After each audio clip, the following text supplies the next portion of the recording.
Bon week-end au mien. Nous sommes aujourd'hui le samedi et il est 2 heures du matin chez nous. Comme nous sommes donnés comme mission de vous informer, de vous enseigner et de partager, nous sommes debout pour notre rendez-vous. Alors, une dame de la RD Congo m'a écrit pour me rappeler que avant ou souvent j'ai parlé de l'agriculture. Comme vous savez, je suis ingénieur agro-industriel et euh, quand vous suivez nos émissions passées, on parlait plus de l'agriculture et nous sommes entrés dans d'autres thèmes aussi pour ouvrir les esprits, pour faire ce qu'on appelle le développement personnel. Alors, aujourd'hui, elle a sollicité que je reprenne encore les émissions sur l'agriculture. C'est pourquoi je suis là aujourd'hui pour en parler. Bien. Alors aujourd'hui, nous allons parler de la production agricole et la transformation agricole. Je répète, nous allons parler de la production agricole et la transformation agricole. Alors, la production agricole est la production en champ qu'on produit à manger. Quand on produit par exemple le manioc, on produit la patate douce, les ignames, les tarots, euh, comment, la tomate et ainsi de suite. Et aussi la production de l'élevage, la viande, les œufs, et ainsi de suite. Alors, ça c'est la production agricole. Alors souvent, il y a des gens qui vendent directement leur production sur les marchés ou aux commerçants. Ça c'est bien, c'est une bonne chose. Mais ici, je voulais un peu comment souligner que quand on compare la vente de nos produits provenant directement des champs ou des élevages, nous devons comparer le gain par rapport à celui qui a transformé ou conservé.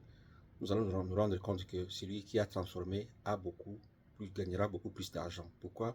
Parce qu'il a mis ce qu'on appelle la plus-value.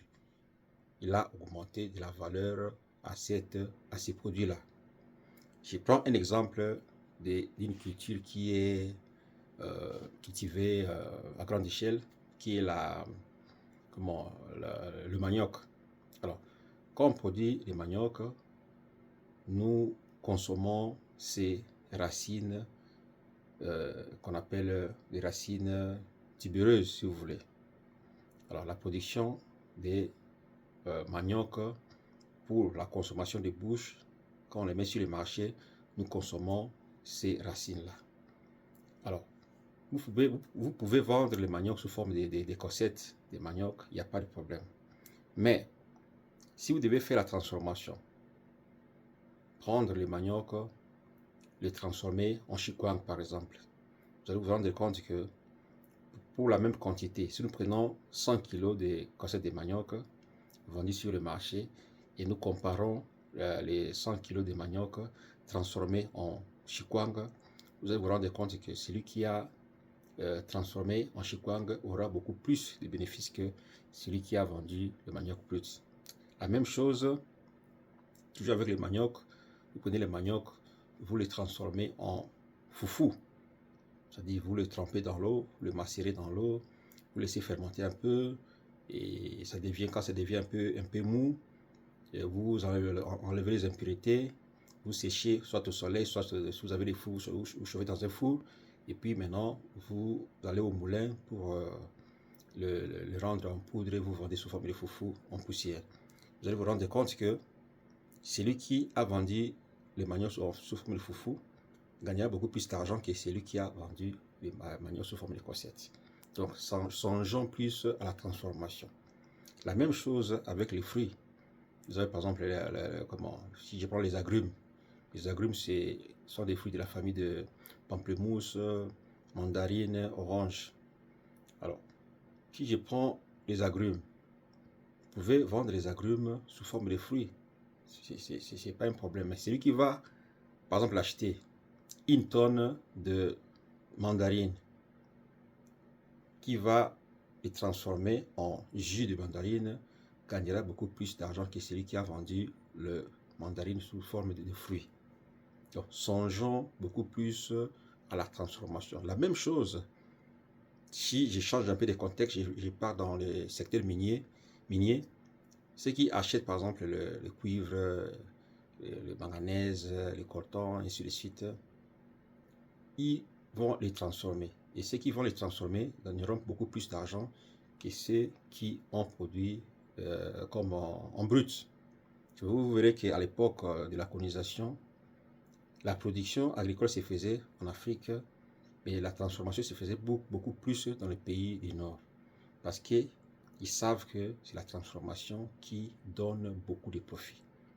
Alors c'était pour vous rappeler que désormais nous devons songer à la transformation. Ne dis pas que vous ne devez pas vendre brut. Non, vous pouvez compenser comme ça, vendre brut. Mais avec le temps, songez à acquérir des machines ou des dispositifs pour transformer vos produits en produits semi-finis ou en produits finis.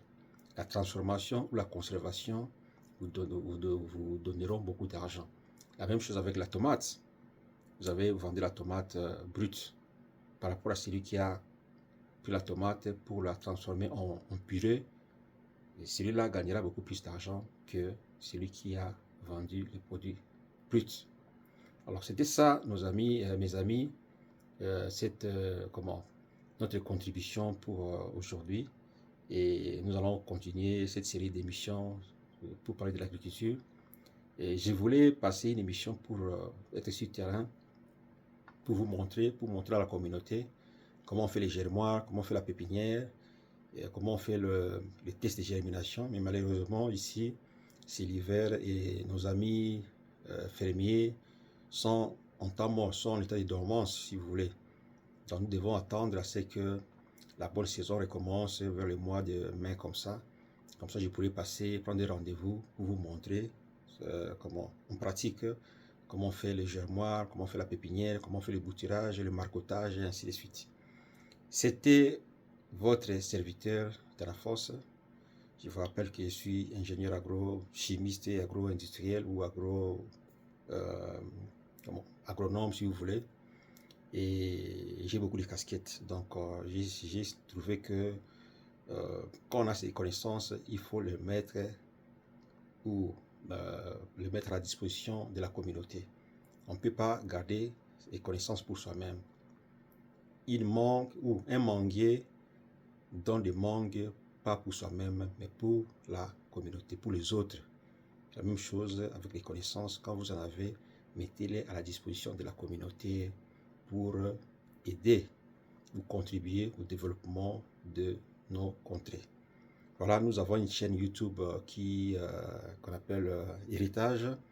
Et si vous voulez aller voir nos émissions passées ou qui vont venir, allez sur YouTube, cliquez, écrivez Héritage et ajoutez Tanafos, qui est mon nom. Vous allez voir nos émissions apparaître. Et nous vous demandons de vous abonner, de liker pour que nous puissions faire la continuité. Voilà, bon week-end à tous. Peace.